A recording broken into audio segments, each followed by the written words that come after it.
Hello guys, வணக்கம் மக்களே.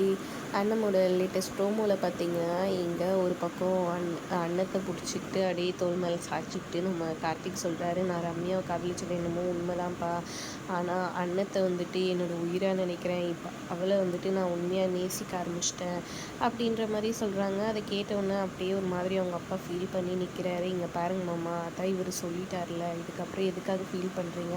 உங்கள் மனசில் இருக்கிற எல்லா இதுவையும் வந்துட்டு தூக்கி போட்டுருங்க, விடுங்க, பார்த்துக்கலான்ற மாதிரி அண்ணன் சொல்லிட்டு இருக்காங்க. அவர் அப்படியே ஃபீல் பண்ணிகிட்ருக்கிறேன், அப்பா இதுக்கு மேலே அந்த ரம்யா வந்துட்டு இந்த வீட்டில் காலடி எடுத்து வச்சு வந்தால் தான் இந்த வீட்டோட சந்தோஷம் எல்லாமே போயிடும்ப்பா அப்படின்னு சொல்கிறாங்க. அது நடக்க விடாமல் நான் பார்த்துக்கிறேன், நீ கவலைப்படாதவா அப்படின்னு சொல்லிட்டு உள்ளே கூட்டிகிட்டு போகிறாரு. கூட்டிகிட்டு போயிட்டு சரவணன்கிட்டேயும் அவங்க அம்மாக்கிட்டேயும் வந்து இந்த கல்யாணம் நடக்காது அப்படின்னு சொல்லிட்டு இருக்காங்க. அவங்க அம்மா வந்துட்டு அவர்கிட்ட வாக்குவாதம் பண்ணிகிட்ருக்குறாங்க. வழக்கம் போல் இந்த கல்யாணம் நடக்கவே விட மாட்டேன் நான், என்னை மீறி எப்படி நடக்குதுன்னு பார்த்துலான்னு சொல்லிட்டு இவரு ஒரு பக்கம் சொல்லிட்டுருக்காரு. என்ன நடக்க போகுது ட்விஸ்ட்டுன்றதை பொறுத்திருந்து பார்க்கலாம். வீடியோ பிடிச்சிருந்தா லைக் பண்ணிக்கோங்க.